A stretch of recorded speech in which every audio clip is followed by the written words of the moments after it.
जी अस्सलाम वालेकुम। मैं रऊफ़ क्लास और आपके सामने नए वीला के साथ मैं हाज़िर हूँ।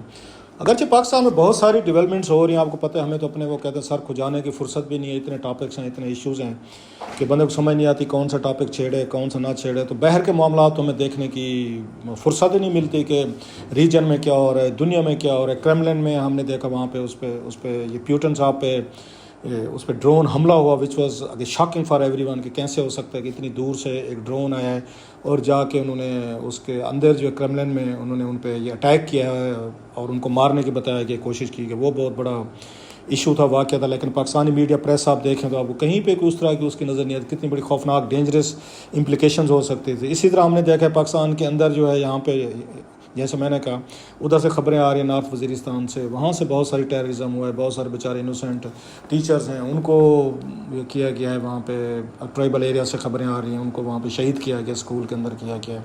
अच्छा, यहाँ पे मैंने कहा इस इंटरनल फ्रंट पे सुप्रीम कोर्ट ऑफ पाकिस्तान ने फिर वो प्रोसीडिंग शुरू कर दी, लड़ाई झगड़े मार कुटाई अनसर्टनिटी।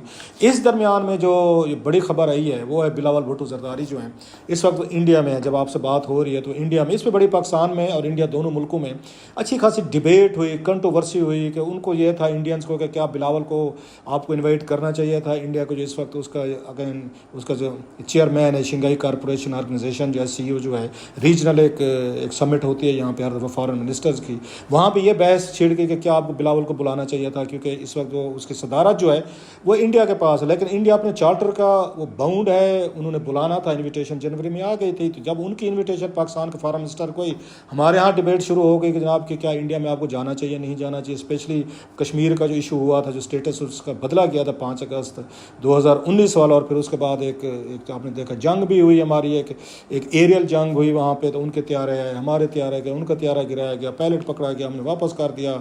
ये सारी चीज़ें आपके नॉलेज में। सो इसके बाद जो हॉस्टिलिटीज़ का लेवल था, एंगेजमेंट ज़ीरो के बराबर है। और सो दोनों मुल्कों में ये था, इन पे भी तनकीद बिलावल पे भी आना शुरू हो गई। उस पर फवाद चौधरी साहब को मैं सुना तो उन्होंने बड़ी सख्ती से अपोज़ किया पीटीआई ने कि इनको नहीं जाना चाहिए। वही कश्मीर वाली बात कि कश्मीर का स्टेटस जो है अभी तक वहाँ पे वो हल नहीं हुआ और उस पर कोई इंडिया बात करने को तैयार नहीं। आप वहाँ पे जाके एक तरह की लेजिटिमेसी दे रहे हैं, इंडियन स्टेप्स जो हैं उनको आप उनको एंडोर्स किया जा रहा है। सो हमारे यहाँ आपको पता है 1 सेकंड में गद्दारी लगना शुरू हो जाती है। उसमें मोदी का जो यार है गद्दार वाले नारे लगना शुरू हो जाते हैं। और बड़े अफसोस की बात है, पीपल्स पार्टी भी इन नारों में शामिल रही है कि जब उन्होंने बेनज़ीर भुट्टो साहबा थी यहाँ पे प्राइम मिनिस्टर थे बिलावल जिनके साहबजादे हैं अब, 89 में उन्होंने राजीव गांधी साहब को इस्लामाबाद बुलवाया था, तो उन पर भी सिक्योरिटी रिस्क लग गया। वही बात कि भारत के साथ मिलकर कश्मीर पर सौदा हो रहा है। नवाज शरीफ साहब ने वाजपेयी साहब को लाहौर बुलाया तो उन पर उस वक्त जमात इस्लामी ने उन्होंने जुलूस निकाल दिया था, जनाब ये देखें ये मुल्क के साथ ये गद्दारी हो रही है, पता नहीं क्या कुछ हो रहा है। इमरान खान साहब आए तो इन्होंने फिर अपना उस वक्त इन्होंने इल्ज़ाम लगाए नवाज शरीफ साहब ने कंपनी पे कि ये देखें जो खुफिया मुलाकातें हो रही हैं, अजीत दोवल आ रहे हैं। फिर उसके बाद बिजनेसमैन थे, उसमें ये जो थे आगे मरी में कुछ मुलाकातें हुई थी, बैकडोर चैनल चल रहे हैं और सारी चीज़ें। इमरान खान साहब ने उस पर बड़ा स्टांस उन्होंने सख्त रखा हुआ था। वही वाली बात जो मोदी का यार है गद्दार वाला पॉपुलर नारा। हालांकि हमारे यहाँ ये काम होता नहीं था, इंडियन सेंट्रिक पॉलिटिक्स पाकिस्तान में नहीं होती थी। इलेक्शन जो है इंडिया के नारे पर नहीं ये लड़ा जाता था, इंडिया में लड़ा जाता था पाकिस्तान के नारे पे, और हर दफ़ा लड़ा जाता था। जब भी होना था कोई बॉर्डर पर क्लैशेस शुरू हो जाते हैं, वो टेररिज्म की बातें होना शुरू हो जाती थी, पाकिस्तान से टेररिस्ट आ रहे हैं और हम पाकिस्तान को सबक सिखा देंगे, ये वहाँ पे नारे चलते थे। अच्छा, पहले हमारे यहाँ नहीं होते थे, लेकिन फिर ऐसा ऐसा हमने वहाँ से क्लू लेना शुरू कर दिया कि जनाब अगर वहाँ पे इंडियन लीडरशिप इलेक्शन लड़ती है हमारे खिलाफ, हमारा नाम ले के, तो हम क्यों ना लड़े उनके खिलाफ। लिहाजा वो तमाम पार्टीज़ जो है ना वो भी इसी खेल में शरीक होगी। मासिव है, मेरा ख्याल है इन नवाज शरीफ साहब की पार्टी को ये थोड़ा क्रेडिट देना पड़ेगा। उन्होंने इस तरह का नारा जो है ना उन्होंने नहीं लगाया। अगरचे इमरान खान साहब जो हैं उन्होंने भी आते ही कोशिशें की थी कि मोदी साहब के साथ ताल्लुकात जो हैं वो ठीक किया जाए, इंडिया के साथ रिलेशनशिप ठीक किया जाए। वहाँ से कोई मैचिंग वो रिस्पांस नहीं है, जिसमें इमरान खान साहब ने बाद में एक ट्वीट भी कर दिया कि उसमें बड़े ऑफिस पे स्मॉल लोग बैठे हुए हैं, जो मेरा ख्याल है वो नहीं करना चाहिए था। कि आप जब हेड ऑफ द स्टेट्स को आपस में डील कर रहे होते हैं, फॉरेन अफेयर्स लेवल का काम है, कोई पार्टी का और बंदा कह दे, प्राइम मिनिस्टर जब किसी दूसरे प्राइम मिनिस्टर के बारे में इस तरह की बात सख्त बात करेगा तो डेफिनेटली फिर उसके बाद आपके लिए मतलब तल्लुकात की गुंजाइश वो सिफर रह जाते। उसके बाद इमरान खान साहब उनको आपको याद होगा मोदी साहब को फ़ोन भी करते रहे, उन्होंने फ़ोन नहीं उठाया। ये खुद उन्होंने खान साहब ने बात की थी, मैं क्या करूँ, मैं उनको कॉल करता हूँ, आगे से फ़ोन नहीं उठाते। एक दौर था इस पर नवाज शरीफ साहब ने और उनकी जमात ने क्लास ले ली। ये देखें कि यही मोदी साहब थे, रेमेंड में आए थे और बगैर किसी इतला के अचानक ड्रॉप किया। तो हमारे दौर में रिलेशनशिप इस तरह के थे। वाजपेयी साहब हैं लाहौर, वो बस सर्विस लेकर आए थे। सो वो इसका वो क्रेडिट लेते हैं नवाज शरीफ साहब की पार्टी के। हमारे दौर में तल्लुकात जो हैं वो ज़्यादा बेहतर तौर पर थे और हमें कुछ झुकना भी नहीं पड़ा, हमें कॉल्स भी नहीं करनी पड़ी। और मोदी साहब हमारी कॉल तो लेते थे, लेकिन इमरान खान साहब का एक स्टांस था, लिहाजा वहाँ से कॉल भी नहीं ली। सो वो चैप्टर वहाँ पर क्लोज हुआ, जिसके बाद इनकी इमरान खान साहब की टोन जो है मोदी साहब के बारे में हमेशा सख्त रही है, वो आपने देखी भी होगी। और जो रही सी कसर थी वो 5 अगस्त 2019 वाले, उसके बाद ये कश्मीर के स्टेटस पे थी, वो सारी के सारे तल्लुकात जो हैं ज़ीरो हो गए। आना जाना बंद, एयर ट्रैफिक बंद, उसके बाद दवाइयाँ बंद, मरीज़ बंद, कोई वहाँ इंडिया से किताबें आती थी और बला बला चीज़ें इंपोर्ट होती, सब कुछ बंद हो गया। अभी तक जो है ना वो नहीं खुला। अच्छा, यही थे ये बिलावल भुट्टो जो हैं, जब ये अपोजिशन में थे और नवाज शरीफ साहब वज़ीर आज़म थे, आज़ाद कश्मीर के इलेक्शन में इन्होंने इसी तरह के नारे लगवाए, मोदी का जो यार है गद्दार है। वही बात बता रहा हूँ ना कि जो अपोजिशन में आया है, कि पावर में हूँ तो इंडिया के साथ तल्लुकात हम ठीक करने की कोशिश करते हैं, वो भी करते होंगे, हम भी करते हैं, लेकिन जो अपोजिशन में होते हैं हम उनको गद्दारी के टाइटल देना शुरू हो जाते हैं। हालांकि फॉरेन पॉलिसी के इश्यूज़ पे इनका पार्टीज़ का एक ही मेरा ख्याल है वो होना चाहिए था, एक वो क्या कहते हैं स्टांस होना चाहिए था इंडिया रिलेटेड। लेकिन वही जब आप पावर में जाएँ तो आपको एहसास होता है इंडिया से तल्लुकात ठीक किए बगैर शायद पाकिस्तान के मुआशी हालात ठीक नहीं हो सकते, ट्रेड नहीं हो सकते, और इशूज़ हैं। खैर, अब जो बिलावल साहब जो जा रहे हैं इस पर जैसे मैंने कहा रोला पड़ गया, PTI ने सबसे ज़्यादा मुखालफत कर दी कि नहीं जाना चाहिए था।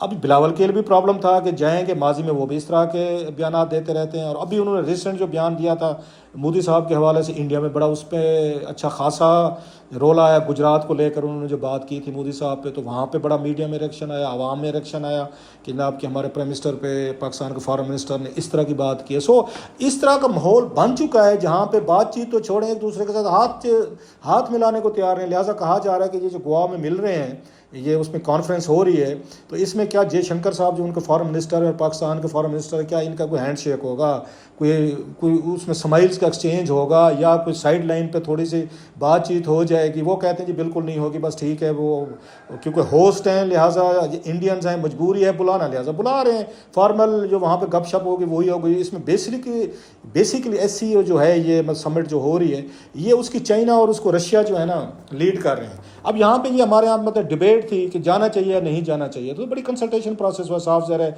इस पॉलिटिकल लीड शामिल हुई है, फॉरेन ऑफिस हुआ है, सिक्योरिटी एस्टेब्लिशमेंट, इंटेलिजेंस एजेंसीज, कि क्या करें, हमें जाएँ या ना जाएँ, क्योंकि एक स्टांस है। लेकिन जाना जो है फैसला हुआ जाना चाहिए, जो मैं भी समझता हूँ कि जाना चाहिए था, क्योंकि बाज़ दफ़ा आपने सारी चीज़ें, हर चीज़ को इंडिया के पर्सपेक्टिव से नहीं देखना कि इंडिया में हो रही है।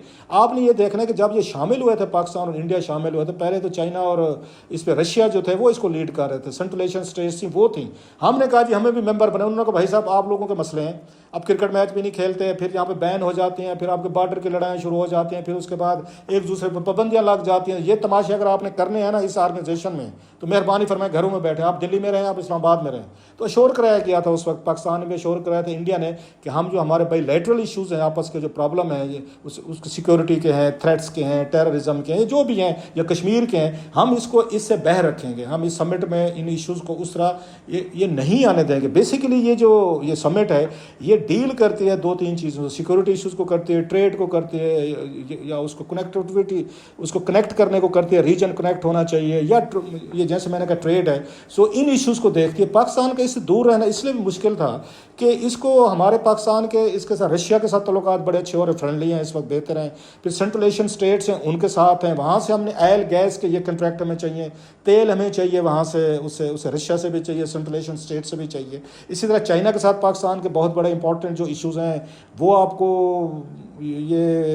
अलाउ नहीं करते कि इतनी बड़ी साउथ एशिया पे मीटिंग हो रही है आप ना जाएं। तो लिहाजा जाना बड़ा ज़रूरी था और बड़ा वाइज फैसला है कि आपने इकनॉमिक इश्यूज़ हैं, सिक्योरिटी के इश्यूज़ हैं, एक दूसरे से कनेक्ट होने के इश्यूज़ हैं। So it was a good breakthrough. मुश्किल फैसला था लेकिन मेरा ख्याल है अच्छा फैसला था। इसको पोलिटिसाइज़ करें, आपके economic interest oil and gas के सेक्टर और दुनिया के मुल्कों के साथ बैठ के बात करने में, मतलब है आपको क्या फोरम खाली छोड़ देना चाहिए था?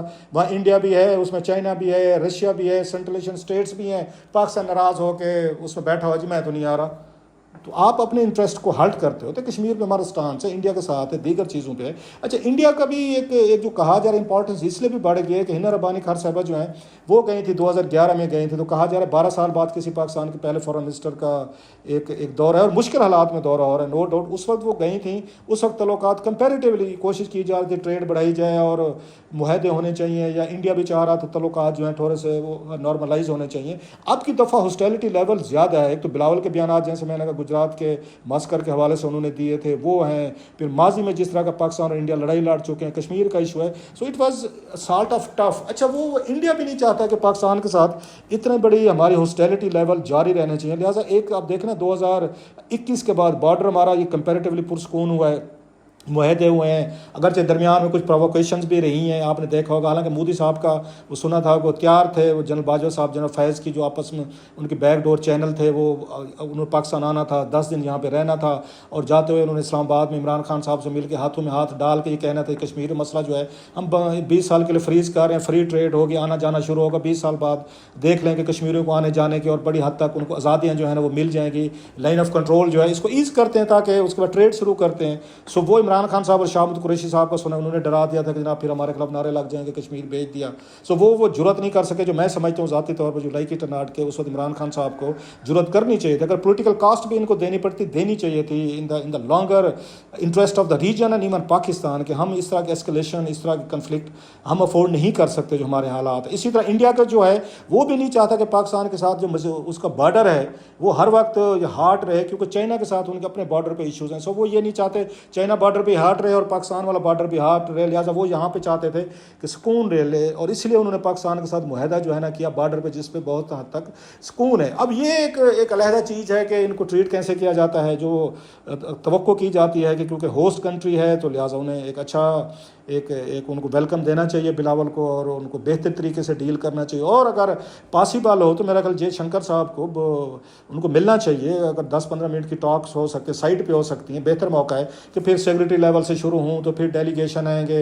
इस खिते की बदकिस्मती है कि जनाब वज़ीर आज़म के मिलने से पहले सेक्रेटरी लेवल टॉक्स होते हैं, फिर फॉरेन मिनिस्टर टॉक्स होते हैं, फिर वज़ीर आज़म का वज़ीर आज़म मिलेंगे, कोई मुआहदे तैयार हो जाते, पता चलता है कि बम उधर फट गए, हमारे यहाँ कोई प्रॉब्लम हो गया, फिर बैक टू स्क्वायर वन। ये पिछले कई सालों से हम ये धंधा देख रहे हैं। सो बेहतर मौका है, जयशंकर साहब हों या इंडियंस हों, होस्ट हैं आप। हमारे यहाँ एक सऊ देशों में मेहमान नवाजी का कल्चर है कि पाकिस्तान के फॉरेन मिनिस्टर आ रहे हैं, बेहतर होगा आप उनके साथ बैठें। अगर मुमकिन हो, मैं एक ड्रीमर्स जॉब, एक मतलब ख्वाब देखने में तो कोई पाबंदी नहीं है, तो पूरे तो नहीं होते जहाँ आप उनको वहाँ पे आए हैं तो you can extend a invitation to Bilawal as well, उनको जयशंकर साहब को कि आप आए हैं तो एक दिन के लिए दिल्ली हैं और बैठ के बातचीत करते हैं, क्या फ़र्क पड़ता है। मतलब अब दोनों फॉरेन मिनिस्टर हैं, ठीक है, अपनी अपनी पोजीशंस हैं, कहीं ना कहीं पे तो थोड़ा सा मेल्ट डाउन होना चाहिए। तो ये भारत को मेरा ख्याल बड़ा दिल दिखाना चाहिए। वटएवर जो भी बयान, पॉलिटिकल बयान, मोदी साहब भी तो बयान देते रहते हैं, वो कौन सी रियायत करते हैं पाकिस्तान के साथ, इंडियन या बीजेपी के लीडर भी देते रहते हैं। आप भी पॉलिटिकल स्टेटमेंट पाकिस्तान के खिलाफ देते रहते हैं। आपने तो बकायदा जहाज़ भेज दिए थे बम गिराने के लिए। अगर आपको मतलब वहाँ पॉलिटिकली सूट करते, इनको यहाँ पॉलिटिकल सूट करते हैं कि आपके खिलाफ ये बयानबाजी देते रहे, तो बयानबाजी तो दोनों साइड से होती रहती है। सो बेस्ट टाइम इज़, अगर मुनासिब समझें, जस्ट ड्रीमर जॉब, तो न्यू दिल्ली बुलाया जा सकता है कि सर एक दिन के लिए तशरीफ़ लाएँ और वहाँ पे बैठ के बात करते हैं, आपको थोड़ा सा दिल्ली दिखाते हैं सर, और करीम के होटल के कबाब या जो भी वहाँ पे बड़ा अच्छा खाना होता है दिल्ली का, वो खिलाते हैं। बहरहाल मेरा ख्याल है गुड स्टेप, राइट स्टेप, जाना चाहिए था। हमारे अपने इंटरेस्ट देखने चाहिए, और मुमकिन है तो भारत के साथ अगर मौका मिले बातचीत भी करनी चाहिए। और अपने जो हमारा स्टॉल्ड एक वो है पीस प्रोसेस है, जनाब मुशर्रफ ने बड़ी अच्छी कोशिशें की थी, या जनरल बाजवा साहब के दौर में जैसे हमें सामने आया वो अच्छी कोशिशें थी, इनको वहीं से शुरू करना चाहिए। बहरहाल anyway, good luck to both ये कंट्रीज़, बल्कि रीजनल समिट। उम्मीद करते हैं कोई वहाँ से कोई अच्छी खबर आएगी और कोई ज़्यादा कोई बड़ा कोई प्रॉब्लम वहाँ पे नहीं होगा। इस खिते में हमें पीस की ज़रूरत है, अमन की ज़रूरत है।